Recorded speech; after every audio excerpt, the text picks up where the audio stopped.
Good morning, my lovely student. How are you today? Today we'll start the second lesson on our unit, area of a parallelogram.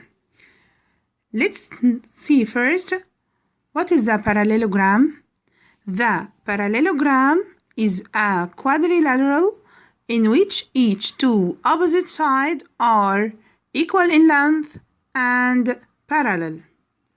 So here we have a parallelogram.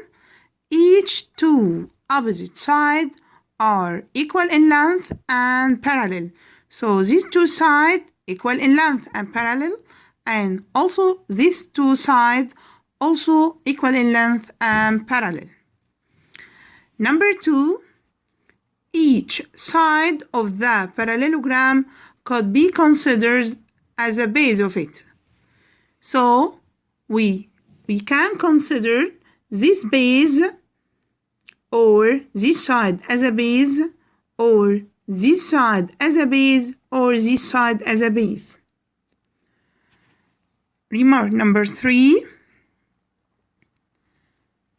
The altitude of the parallelogram is a perpendicular line segment from a line containing the base to a line containing the side opposite the base.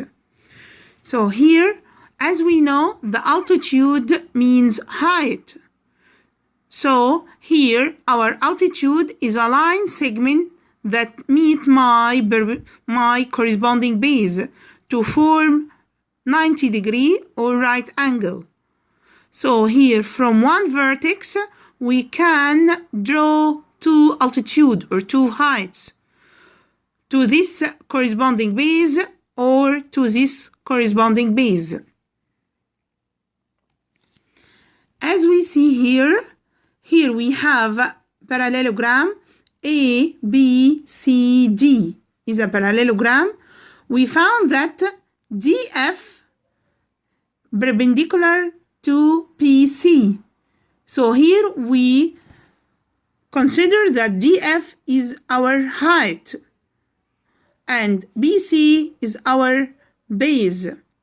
And from the same vertex, we can also draw another height. Here, DE perpendicular to AB. So DE here is the second height from the same vertex to our corresponding base AB. So here, from each vertex, we can draw two heights.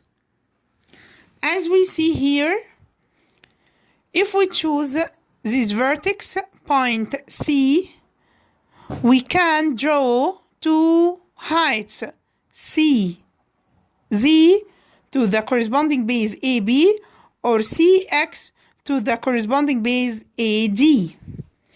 If we choose A as a vertex, we can consider that AE is our height to the corresponding base DC, or AF is the second height from the same vertex in the corresponding base BC. And also here, the same, if we choose the vertex B, so we have this is a height, or also this is a height, according to the corresponding base.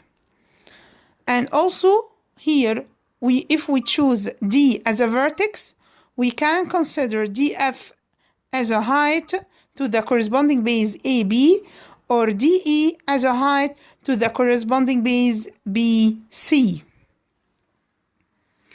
Let's complete. Remark number 1.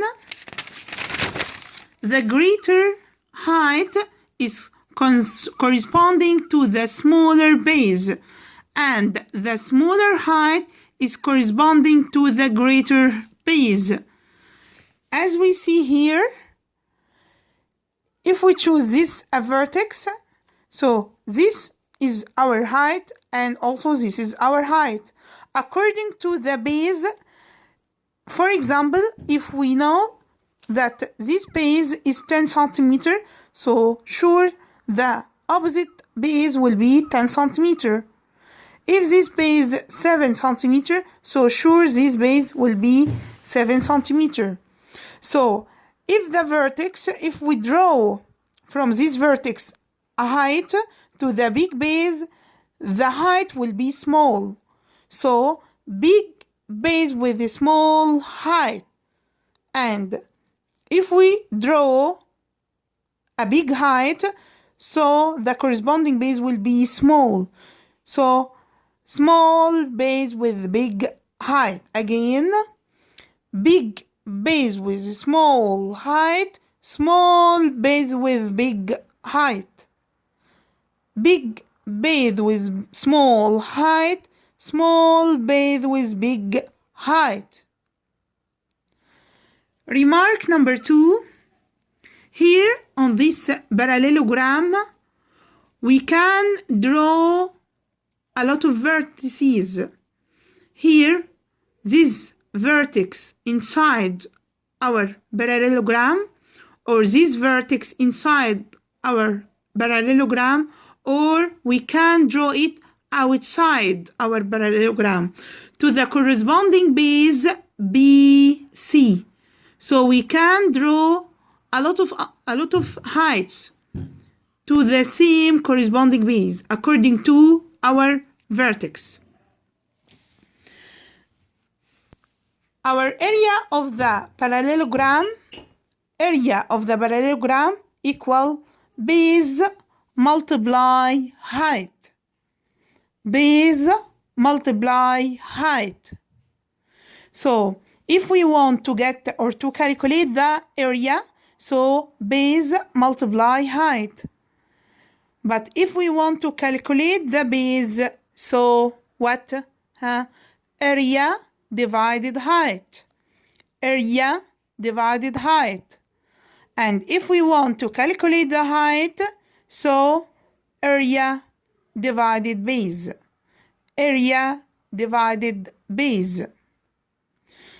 As we see here on the area of a parallelogram, we found that the area of the parallelogram equal the area of the rectangle. Like if we cut this parallelogram, this part, and transfer it to this side, we will form the rectangle. And we know the rectangle, its area is what? Length multiply width. So here the length represents the base and the width represents the height. So the area of the parallelogram equal the base length multiply corresponding height.